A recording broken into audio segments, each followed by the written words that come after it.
bienvenue sur Angers Télé pour ce nouveau rendez-vous d'information. En ce mardi 3 septembre, nous consacrerons une bonne partie de ce JT à la rentrée des classes. Nous partirons notamment au collège de l'Immaculée Conception à Angers pour y suivre la rentrée des 6e. Nous recevrons également Philippe Trio, le directeur diocésain. Avec lui, nous ferons le point sur la fréquentation des établissements privés du département. Enfin, nous parlerons foot et mercato. 188 collégiens feront leur rentrée cette semaine dans les locaux flambant neufs de l'Immaculée Conception à Angers. Ce mardi matin, ce sont les 6e qui ont inauguré les lieux.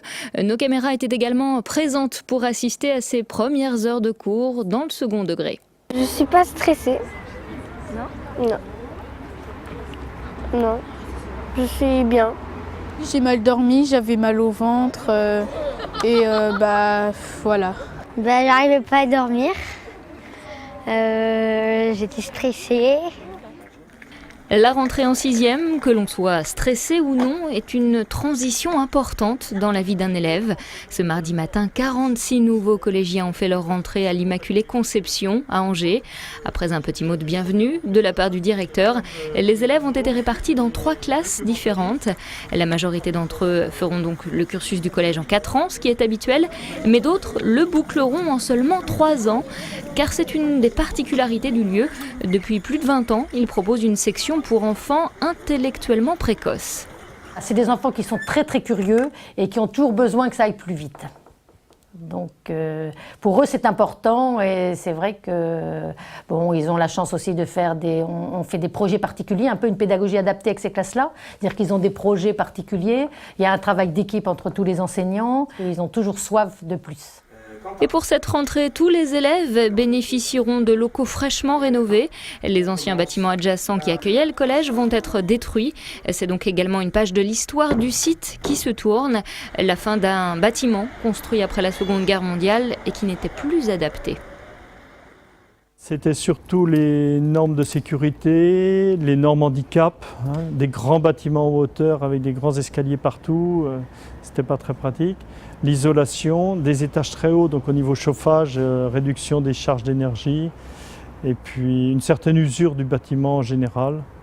Alors ça fait 7 ans qu'on est sur le dossier, on a fait le choix avec les architectes, l'enseignement catholique, les sœurs, de reconstruire à neuf. Et pour les nostalgiques, le clocheton situé sur l'ancien bâtiment sera conservé. Il devrait être transféré sur le toit des locaux qui accueilleront le self et l'internat et qui doivent encore sortir de terre. On vient donc de le voir, la rentrée des classes ce mardi matin, c'était pour 12 millions d'élèves répartis sur l'ensemble de l'Hexagone. Pour faire le point sur les chiffres locaux dans l'enseignement catholique, nous recevons à présent Philippe Trio, le directeur diocésain. Bonjour. Bonsoir. Alors expliquez-nous, avez-vous quelques chiffres à nous donner sur la fréquentation des établissements privés en Anjou ? Oui, bonne rentrée scolaire pour les établissements privés catholiques du diocèse d'Angers, puisque nous allons accueillir donc un peu plus de 67 000 élèves à cette rentrée. C'est une tendance à la hausse, environ 900 élèves supplémentaires, une répartition équilibrée puisque un peu plus de 400 élèves de plus en école, ce qui est une bonne nouvelle, puisque ce sont des enfants de maternelle surtout qui, je dirais, constituent cette augmentation. Et puis donc une augmentation d'environ effectivement 450-480 élèves en lycée, notamment lycée d'enseignement professionnel. L'explication, c'est essentiellement l'ouverture de la 3e année de Bac Pro à SSP, donc dans certains lycées d'enseignement tertiaire. Comment vous expliquez, quel est le rapport plutôt public-privé dans notre département ? Alors on fait partie de ces bastions d'enseignement catholique conséquents, je dirais, dans le pays, puisque nous scolarisons un peu plus, je dirais aujourd'hui, de 4 élèves sur 10, environ 42-43%, avec une variation puisque c'est assez lourd en collège, on est à 46-47%, et c'est un peu moins au niveau des écoles, 37-38%. Quels sont aujourd'hui les atouts de l'enseignement privé ? Alors les atouts de l'enseignement privé, je crois que c'est avant tout peut-être la qualité des projets éducatifs qui sont proposés, la qualité de l'accueil des équipes éducatives. Et puis je dirais que là encore, un établissement ouvert à tous, donc par voie de conséquence un choix. Je ne crois plus qu'il soit nécessairement dicté par ce que peut être l'identité catholique de l'établissement. Mais pour autant, pour certains enfants c'est le cas, et pour d'autres, je pense qu'on vient chercher le projet, la qualité de ce qui s'opère dans ces établissements. Alors vous le disiez, des établissements ouverts à tous, pourtant vous devez refuser des élèves ? Il y a quelques lieux dans lesquels effectivement, peut-être que la qualité, le prestige de certains établissements conduisent entre guillemets la clientèle à être conséquente à la porte, et ça amène effectivement les chefs d'établissement à devoir établir quelques listes d'attente. Vous avez aussi Des difficultés comme dans le public au niveau du recrutement des professeurs? Alors les difficultés existent. On se pose la question ce jour de rentrée d'avoir éventuellement des professeurs devant tous les élèves. C'est un souci. Il y a un problème avec le recrutement des suppléants. Nous aurons certainement quelques cours de français, de mathématiques ou d'anglais qui ne seront peut-être pas assurés le jour même de la rentrée. Donc les services sont à l'action pour essayer de faire en sorte que chaque classe ait son professeur dans les jours qui viennent. Comment pouvez-vous nous expliquer le fonctionnement? En fait, les profs dans le privé sont également payés par l'État? Les profs sont payés par l'État dans l'enseignement privé, effectivement. C'est l'État qui décide du nombre de profs alloués dans chaque établissement? Nous avons effectivement un budget qui nous est alloué pour faire la rentrée scolaire, un budget en moyen horaire. Et cette année, le paradoxe est encore celui-ci. Nous avons 900 élèves de plus et nous avons rendu 4 postes et demi d'enseignants.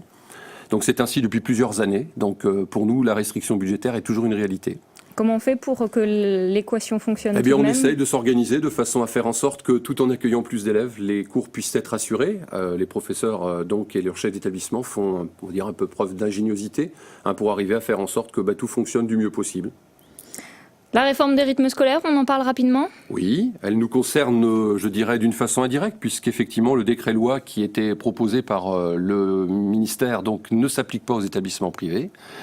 Donc nous avons pris une posture d'attente. Nous sommes favorables à la révision des rythmes scolaires dans l'enseignement catholique, mais nous souhaitons vivement que l'enfant soit le principal bénéficiaire de cette révision des rythmes. Donc nous avons observé ce que les municipalités étaient prêtes à proposer à nos établissements, notamment en matière d'accompagnement, soit par l'intervention d'agents, je dirais donc municipaux, soit par éventuellement l'accompagnement financier. Et donc à partir de là, nous avons pris la décision d'être dans une position d'attente et d'observation. 2 établissements vont rentrer dans cette logique des rythmes scolaires. L'école Bellefontaine sur Angers et l'école Sainte-Marie-Saint-Guillaume à Saint-Barthélemy d'Anjou, parce qu'il a été possible de trouver les moyens d'une organisation. Et donc à partir de là, nous observerons ce que cela donne pour de toute façon prendre des dispositions pour la rentrée de 2014. Alors concrètement, il va se passer quoi? Parce que là, il y a une différence entre les élèves du public et du privé qui se crée. Alors il y a une petite différence qui sera la différence cette année. Je crois que dans l'enseignement public, là encore, il est nécessaire de constater que tous les établissements ne seront pas au nouveau rythme scolaire. Donc je pense que chacun prendra effectivement un petit peu la mesure de ce qu'est ce passage vers un rythme nouveau pour essayer sur le plan du territoire, en cohérence, de s'adapter le mieux possible à ce que sera, je dirais, l'animation d'une semaine éventuellement plus longue. Mais je rappelle que l'objectif, c'est bien celui de faire que le temps d'apprentissage de l'élève soit un temps qui garantisse pour cet enfant les meilleures conditions de sa réussite pour demain. Donc il s'agit pour nous, effectivement, et nous sommes déjà dans une réflexion avancée avec nos équipes, de réfléchir à la manière dont on pourra, y compris avec l'ensemble des partenaires, poser le rythme le meilleur qui soit, donc à partir de la rentrée de septembre 2014. Donc tout est possible. Des écoles resteront peut-être à 4 jours, d'autres passeront peut-être effectivement à 4 jours et demi. Le mercredi matin, pourquoi pas. Le samedi, c'était déjà la règle préalablement. Donc tout est imaginable. Je redis, ce qui nous apparaît important, c'est d'essayer de se situer dans une dynamique de territoire cohérente et puis de permettre aux établissements et aux familles et aux enfants plus particulièrement d'apprendre dans les meilleures conditions qui soient. Alors quelles seraient ces conditions selon vous pour que les enfants apprennent de manière on est sur la ligne qui est de penser effectivement qu'en allégeant une journée, le rythme de l'enfant sera différent. Donc ce qui va importer, c'est effectivement l'attention qu'il portera aux apprentissages. Peut-être que là encore, en essayant aussi de stabiliser dans une journée, je dirais les différents apprentissages, peut-être en essayant d'harmoniser ceux qui exigent peut-être plus que ceux qui exigent moins, on arrive à faire que finalement ce degré d'attention permettent aux enseignants et aux élèves d'être dans une harmonie qui fera que l'attention à chacun soit là et que la réussite au bout de la route soit celle de l'élève, parce que c'est effectivement ce qu'on leur doit au minimum. Très bien, Philippe Trio, merci. Merci à vous. Et sachez qu'en tout, publics et privés confondus, 818 établissements scolaires jalonnent notre département. Cette semaine, 153 677 élèves vont ressortir leur trousse, que ce soit en maternelle, dans les collèges ou les lycées du département. En Anjou et plus précisément dans l'Académie de Nantes, les effectifs sont en hausse du côté des élèves comme des professeurs. Pour cette rentrée 2013, 56 nouveaux postes ont été octroyés par le ministère de l'Éducation dans les établissements publics du Maine-et-Loire. Et quelques ajustements sont encore à faire pour finaliser la carte scolaire. Écoutez à ce propos le directeur de l'Académie.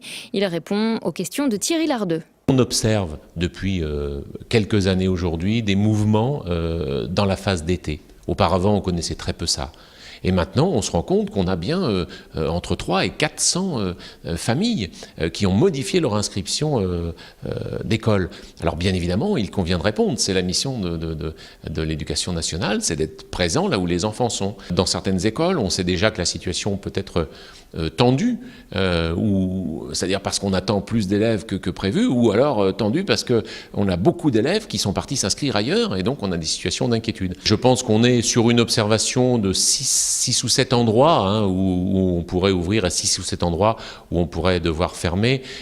L'idéal serait de ne faire aucune ouverture et aucune fermeture, ce qui serait la plus sereine des possibilités. Malheureusement, la réalité est plus taquine. Et en Anjou, sachez que le Conseil général gère 50 collèges publics, des établissements qui servent chaque jour 17 000 repas. 96 chefs et secondes cuisines ainsi que 300 agents préparent au quotidien les déjeuners des élèves. Des circuits courts sont progressivement mis en place pour réaliser des repas équilibrés à base de produits locaux. Les explications de Christian Rosello, vice-président du Conseil général. On a aussi cette charge, cette responsabilité de préparer les repas aux collégiens. C'est 2,5 millions de repas par an qui sont préparés par les personnels du Conseil général. Et on souhaite que cette préparation se fasse dans la qualité. Alors, qualité de la préparation des plats, des menus, mais aussi qualité des produits servis.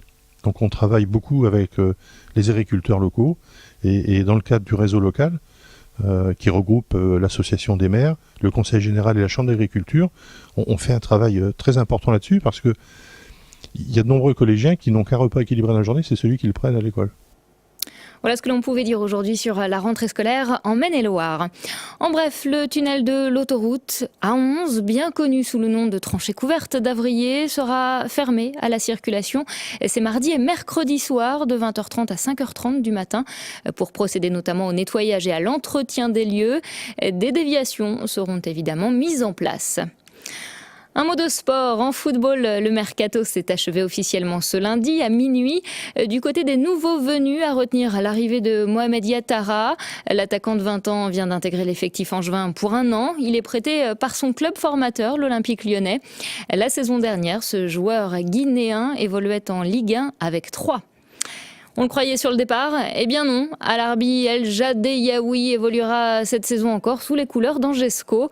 Le milieu offensif n'ira ni à Arsenal, où il avait passé 2 jours d'essai en août dernier, ni à Bastia ou à Lorient.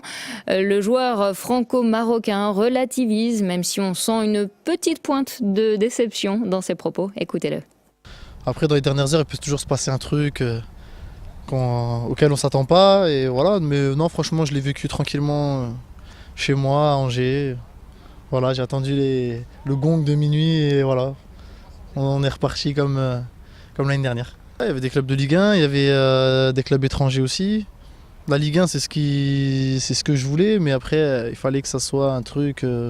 Voilà, je suis quelqu'un qui marche beaucoup à l'affectif, j'ai toujours été comme ça, donc il ne me suffit pas d'avoir une proposition pour signer, il faut que j'ai un coach, il faut que je sente une envie qu'on me désire, quoi. Voilà, je suis venu à Angers, j'ai eu le coach 5-6 fois avant de venir. Quand j'étais à Brest, j'avais signé à Guingamp, pareil. Donc voilà, je sentais que le projet sportif, il n'allait pas être si intéressant que celui qu'on a déjà à Angers. On est premier. Voilà, je suis habitué à jouer pour Angers, j'ai mes habitudes ici, tout ça. Donc au final, j'ai pris la décision, moi, d'honorer mon contrat. C'est la fin de ce journal, merci de l'avoir suivi. On se quitte en musique avec un extrait du concerto pour violon de Brahms qui sera joué par l'Orchestre national des Pays de la Loire ce mercredi soir au centre de congrès d'Angers. Demain soir, nous reviendrons plus longuement sur cette répétition et nous ferons le portrait de Pascal Roffet, le nouveau directeur musical de l'ONPL. À demain donc.